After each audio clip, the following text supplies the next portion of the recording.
Hello guys, welcome to my YouTube channel new style craft 22। क्या आपके पास भी इस तरीके की पॉलीथीन पड़ी है? तो देखिए, इस तरीके की पॉलीथीन पड़ी है तो आप उसका बहुत ही अच्छा रीयूज़ कर सकते हैं। तो ये चाय पत्ती की पॉलीथीन है। आप वॉशिंग पाउडर की पॉलीथीन या फिर बेसन वगैरह जो होते हैं उनकी पॉलीथीन का भी यूज कर सकते हैं। यहाँ पर मैंने चाय पत्ती की पॉलीथीन का यूज किया है। तो इस तरीके की जो पॉलीथीन होती है उसकी क्वालिटी काफ़ी अच्छी होती है, उसका ही हम यहाँ पर यूज़ करेंगे।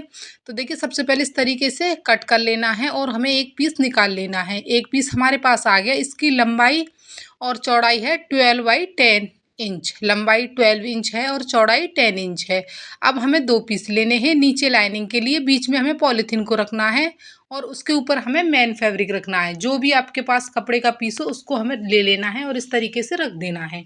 उसके बाद फिर हमें पिनअप करना है। पिनअप करने से पॉलीथीन हमारी रुक जाएगी इसके बीच में और अच्छे से सेट हो जाएगी। अच्छे से चारों तरफ पिनअप कर देना है। उसके बाद अब हमें सिलाई लगानी है। तो बीच में सिलाई लगानी है, फिर उसके बाद चारों ओर सिलाई लगाकर इस तरीके से पीस को रेडी कर लेना है। फटाफट से हमने इस पीस को रेडी कर लिया है। अब देखिए, अब हमें 10 इंच वाली साइड से फिनिश करना है। तो उसके लिए सिंपल इस तरीके की पट्टी लेनी है। तो यहाँ पर लगभग 1.5 इंच चौड़ी हमने पट्टी ली है। इस तरीके से पट्टी को रखना है, सिलाई लगानी है, फिर फोल्ड करते हुए सिलाई लगा देनी। इसी तरीके से हमें दोनों साइडों को फिनिश कर लेना है। तो 10 इंच वाली साइड दोनों साइडों को फिनिश कर लिया। अब हमें एक जिप लेनी है। जिप का एक हिस्सा एक साइड रखना है और दूसरा हिस्सा हमें दूसरी साइड बिल्कुल सीधा इस तरीके से रखना है। अब हमें सिलाई लगा देनी है। इस तरीके से जिप को हमें अटैच कर लेना है। अब उसके बाद रनर लेना है। रनर को हमें डालना है और पूरा निकाल देना है। उसके बाद फिर हमें रनर को दोबारा डालना है, बीच में कर देना है और जिप के दोनों साइडों में सिलाई लगा देनी है। एक्स्ट्रा जिप को कट कर लेना है। कट करने के बाद अब हमें इसको पलटना है और अच्छे से सेट करते हुए बिल्कुल नीचे हमें सेंटर में निशान लगा लेना है। तो जिप को ऊपर करते हुए बिल्कुल नीचे हमने निशान लगा लिया। अब हमें इसको इस तरीके से सेट करते हुए रखना है और दोनों साइडों पर सिलाई लगानी है। सिंपल पट्टी से फिनिश कर लेना है। सिलाई हमने लगा ली है, फिनिश भी कर लिया है।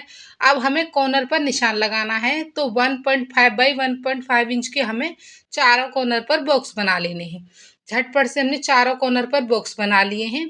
अब उसके बाद देखिए, हमें कट कर लेना है। तो सबसे पहले एक कॉर्नर को कट करना है, फिर हमें इसी तरीके से चारों कॉर्नर को कट कर लेना है। झटपट से हमने यहाँ पर चारों कॉर्नर को कट कर लिया है।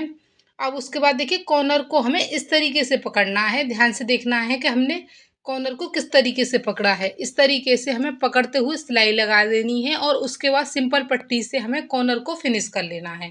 आप देख सकते हैं चारों कॉर्नर को हमने अच्छे से फिनिश कर लिया है। कोई भी धागा वगैरह नहीं निकल रहा है। अंदर की साइड से भी ये पूरा फिनिशिंग के साथ रेडी हो चुका है।